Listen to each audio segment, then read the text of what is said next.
Assalamualaikum warahmatullahi wabarakatuh. Selamat pagi. Waalaikumsalam warahmatullahi wabarakatuh. Ya, apa kabar kalian hari ini? Baik, Bu. Alhamdulillah sehat, Bu. Alhamdulillah. Oke, ini semua teman-teman kelasnya sudah masuk semua atau belum? Gimana nih ketua kelas? Sudah, Bu. Sudah masuk semua. Oke, sebelum dimulai kelasnya, kita berdoa dulu ya. Boleh dipimpin ketua kelasnya, Bu Somi?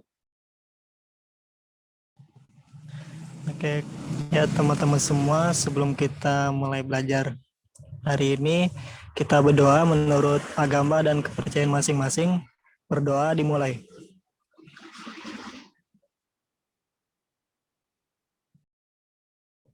Ya, berdoa selesai. Terima kasih Bu Somi atas pimpinan doanya. Oke, kita bisa mulai pelajaran hari ini ya anak-anak.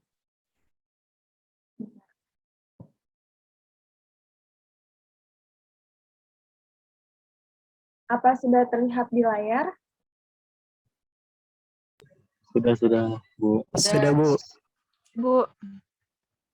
Oke, bentar.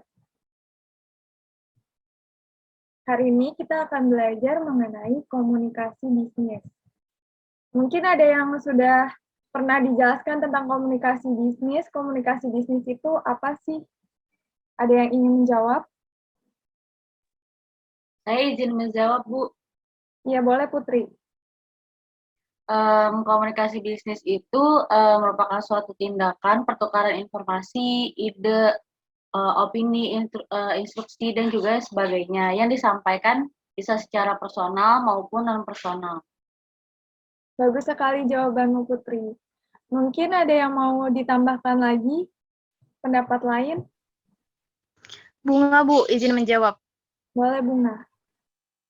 Komunikasi bisnis ialah pertukaran informasi, gagasan, pendapat, instruksi yang punya target tertentu yang dihidangkan secara personal maupun impersonal.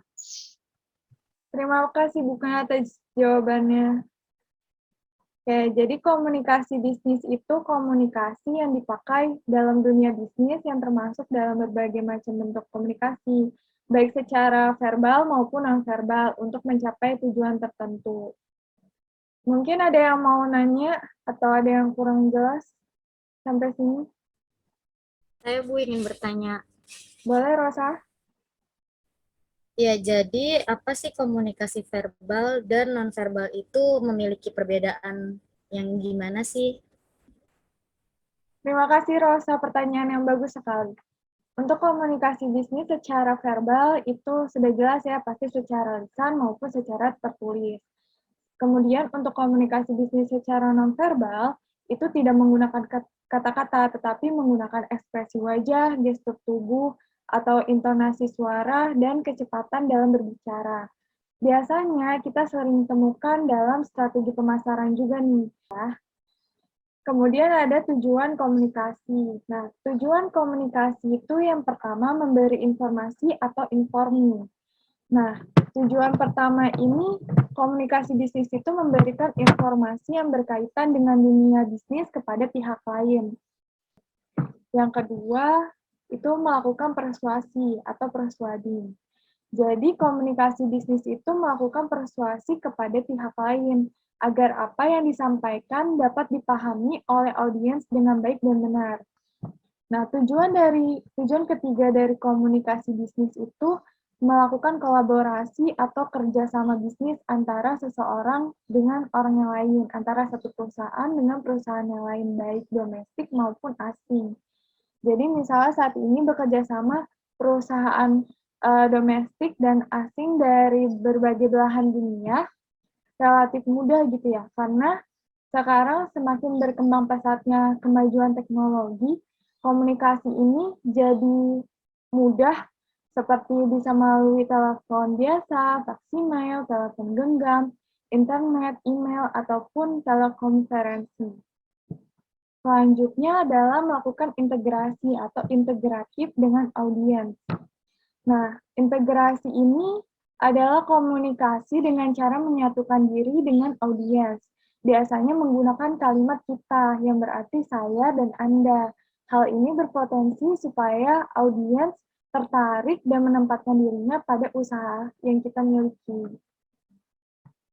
Nah, next di sini ada unsur komunikasi. Yang pertama itu ada komunikator. Komunikator atau unsur komunikasi yang bertindak sebagai penyampai pesan.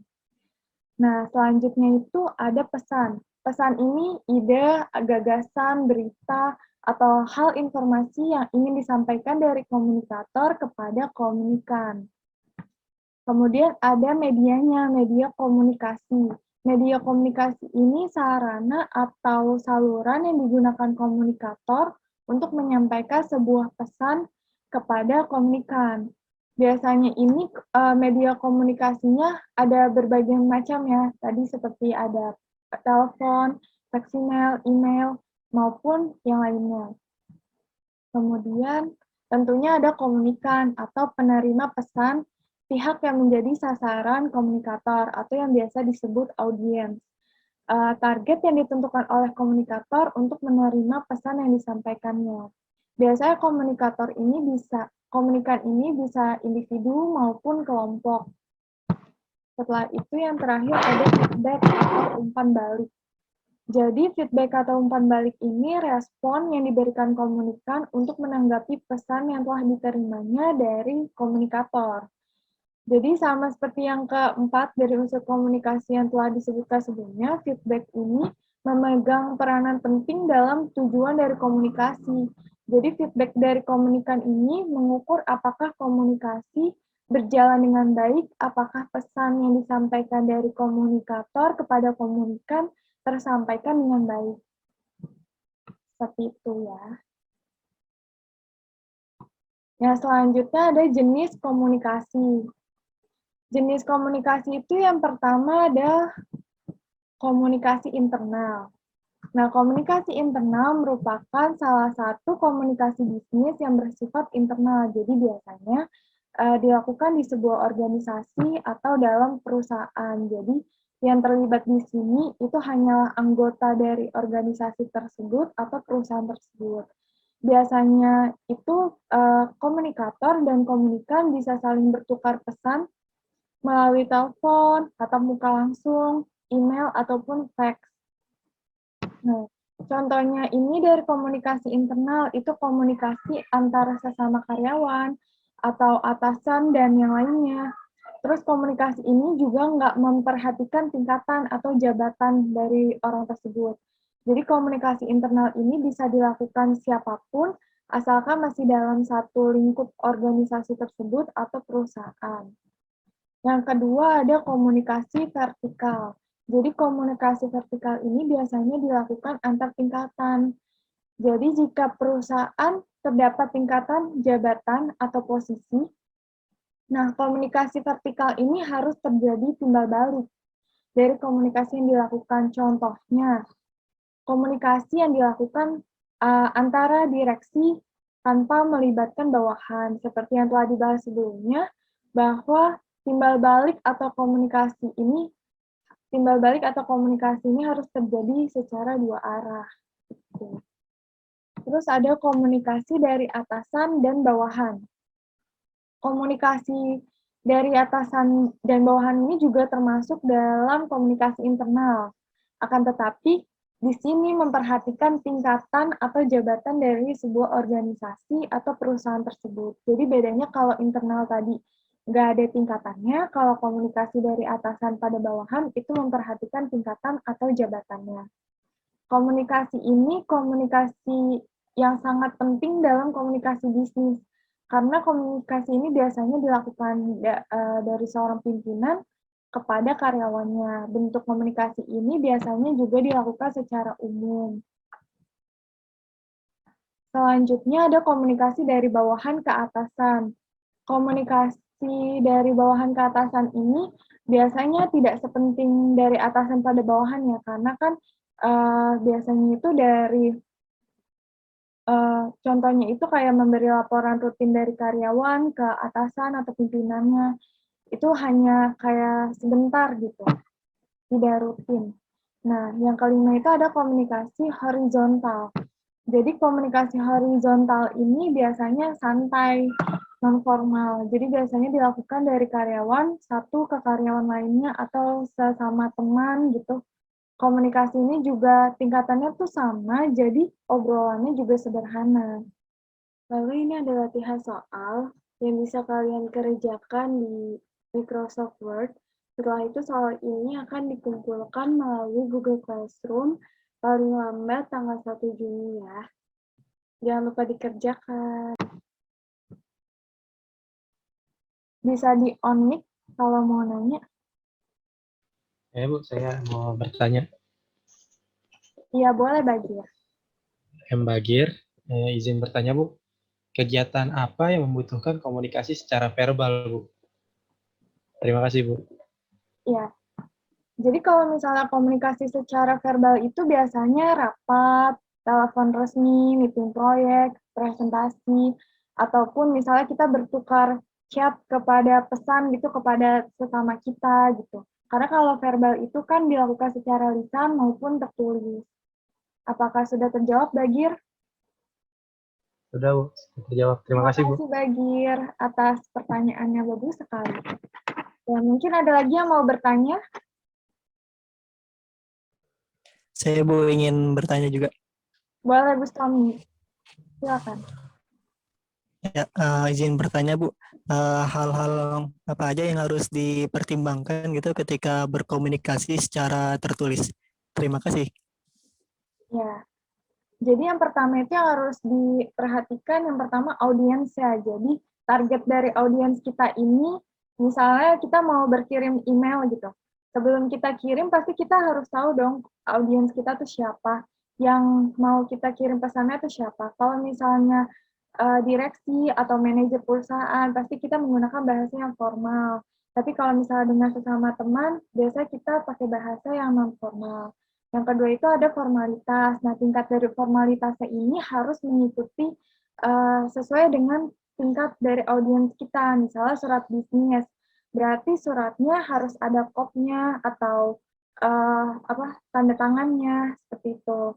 Terus tiga ada gaya. Jadi jenis gaya ini biasanya komunikasi tertulis itu digunakan sesuai dengan keinginan yang kita inginkan. Jadi kita biasanya kalau nulis email kepada teman gitu, ditulislah secara singkat, padat, dan jelas gitu. Tapi kalau misalnya dengan perusahaan, kita harus ada kalimat pembukanya, isinya, setelah itu penutupnya, kayak gitu. Apakah sudah jelas, Bistomi? Siap, sudah Bu. Terima kasih. Terima kasih, Bistomi. Baik, mungkin sudah cukup kali ya. Apakah ada yang mau nanya lagi? Nggak ada. Oke. Boleh mungkin kesimpulan dari materi kita di hari ini? Siapa yang mau maparin? Saya, Bu, saya. Oke, boleh Pandu. Ya, jadi kesimpulannya adalah komunikasi bisnis adalah komunikasi yang dipakai dalam dunia bisnis yang termasuk berbagai macam bentuk komunikasi, baik kayak itu verbal maupun non-verbal untuk mencapai tujuan tertentu, gitu. Baik, Pandu, terima kasih atas jawabannya. Bagus sekali. Terima kasih anak-anak, hari ini mungkin kita sudah selesai dalam pelajaran materi hari ini. Kita cukupkan. Sebelum ditutup, mungkin ketua kelas bisa pimpin doa. Silakan kepada Bu Somi. Baik, ya teman-teman semua, sebelum kita tutup kelas kita hari ini, alangkah baiknya kita berdoa semoga hasil dari belajar kita bisa bermanfaat gitu buat kehidupan kita sehari-hari. Oke, kita berdoa menurut agama dan kepercayaan masing-masing. Berdoa dimulai.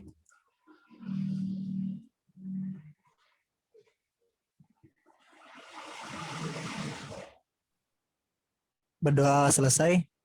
Terima kasih Bu Nurul atas materinya.